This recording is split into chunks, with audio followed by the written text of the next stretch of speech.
You right, lads? Yeah. John, big win over Cork there in the National Hurling League. One game to go against Galway, but talk to us about the result here tonight. A comprehensive enough win over the Rebels. Yeah, not so much about the result really. I think for us, we've been working hard the last number of weeks, and it's about bringing what we're doing in training to matches when they matter, and again just trying to build from week to week. So we've, I'd be very happy with our progression through the last 4 games in particular, in terms of the improvements that we're seeing. Incremental improvements, and I suppose one of the standout pieces for me is, we didn't pick up another injury tonight on the back of 3 weeks in a row. So that's a really, really great sign of the work that Adrian O'Brien has been doing with the lads from a strength and conditioning perspective.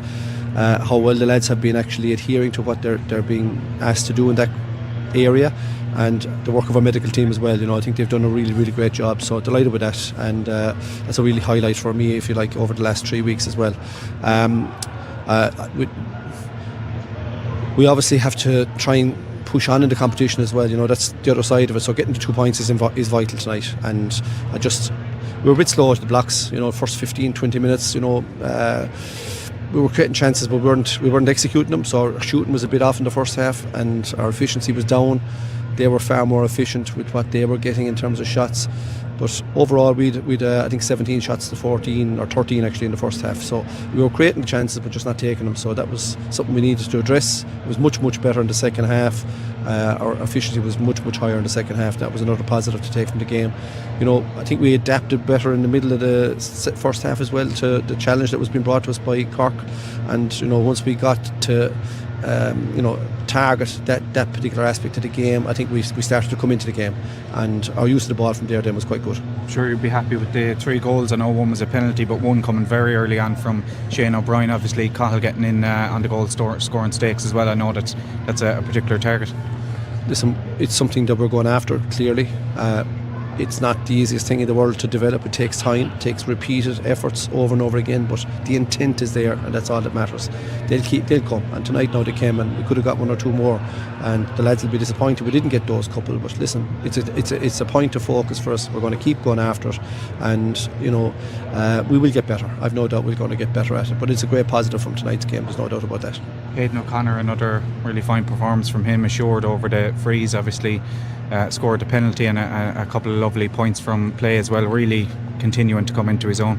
Yeah, listen, in sport it takes a long time to build confidence, and he's worked so hard over the last number of years to put himself into the frame to get on the pitch, and now that he's taken his opportunity, which he has when we gave him the freeze a number of weeks ago, you couldn't budge him off him. His accuracy has been unerring, his energy on them, and he's just in a very comfortable place. His confidence is high, and more luck to him. He's got to keep driving it on. He knows there's a man behind him waiting to pick him up if he drops him for a couple of seconds, so that's a great piece for us to have. Just a very final one from me. Obviously we saw the injury to Darragh O'Donovan last week. How has that been assessed, and Peter Casey as well have been missing the last few weeks? We've been fortunate. Darragh got a nice bang on it, right, an AC joint, but he has put in a tremendous amount of effort this week in terms of his rehab.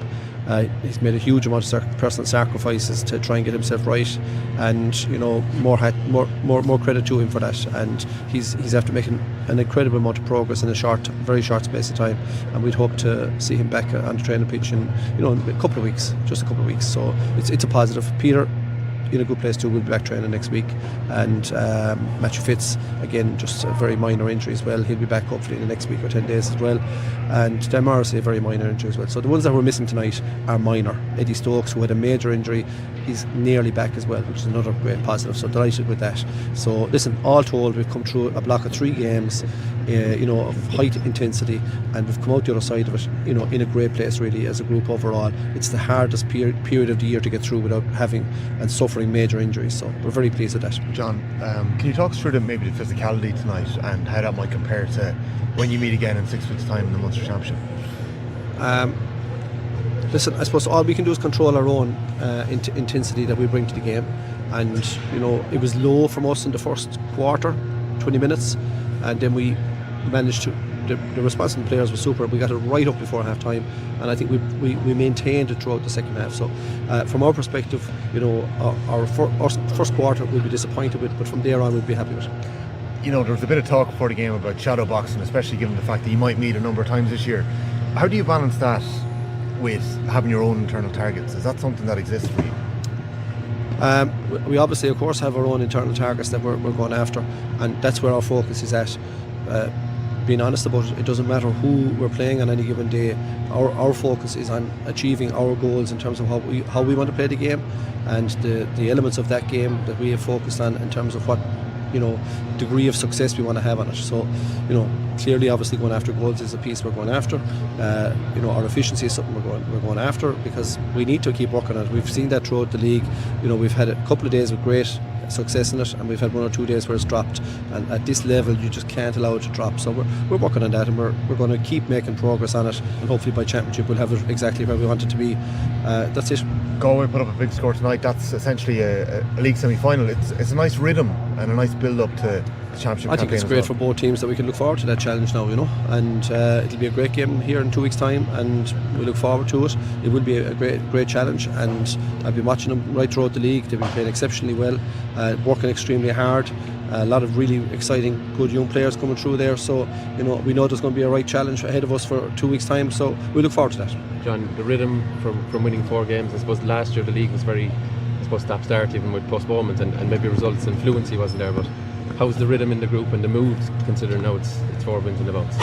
Excuse me. Listen, the mood in the camp is obviously good. You can see it by the way they're hurling, number one, which is the most important. They're enjoying the hurling, and they've worked hard, over those couple of months to make sure that they're in a position to do that. There's a nice mix, obviously, of experienced players and younger players breaking through, and there's a very competitive element to the way the group is evolving now at the minute. And I think once we get everybody back on the training pitch over the coming weeks, which we will, I think it's going to make for a very interesting couple of weeks. I could ask about Nicky Quaid. He's pointed out that he's surpassed his own father in terms of appearances at senior level for Limerick. A fair achievement for a man that has done so much for Limerick in the last a decade and a half, really. It's an absolutely wonderful achievement. Nobody deserves it more than Nicky. It's an incredible honour for him to have. I know he'll spend about 2 seconds thinking about it, because that's the way Nicky is, but for something down the road for him to maybe look back on, I think it's a lovely piece for him to have, and he's earned it, I can tell you that. He has earned it. So I played with his father. His father coached me in 1998. A great man as well.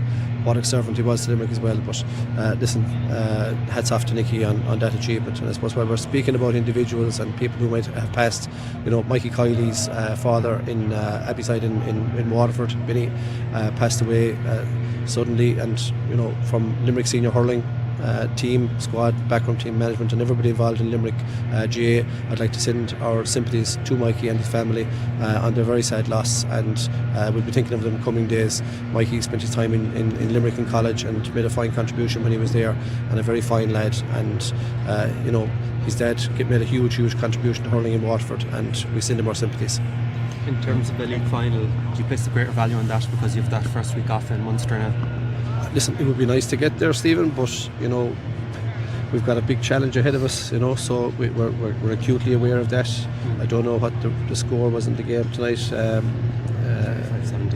35-17. Well, listen, that says it all, doesn't it? So that's a serious scoreline, and listen, I've seen them over the last number of weeks. Their energy's been very, very high, and they're a very formidable team, so we're going to have to earn it. You had one penalty, could you have had another one for the potential back? Yeah, I think Aaron's hurley was pulled out of his hand, alright. Yeah, but listen, we're not going to go whinging about it. It's we did well tonight in there. I thought that's the most important piece for me. We were a threat, and our energy was good in there. Our intent was good in there. We're not going to get them all, so we'll take what we got tonight. But perhaps the one on Kyle Hayes is maybe, I think Stephen might be referencing there. Kyle Hayes was pulled back just inside the 20-metre line. The referee gave a free and a yellow. And that's something that you saw as a penalty maybe? I'd have to see it from an overhead camera to see exactly his positioning where he was. But from where I was at the time, you would have possibly expected black card at that stage. But listen, Looking for a new car or expert service? Visit Limerick Motor Centre, your main Hyundai dealer on the Ballysimon Road. A proud family business for over 30 years, we're Ireland's longest serving Hyundai dealer. With sales, service, parts and finance all under one roof, our dedicated team delivers value, expertise and customer care you can trust. Call 061 417 141 or visit limerickmotorcentre.ie. Limerick Motor Centre, driving with you for over 30 years.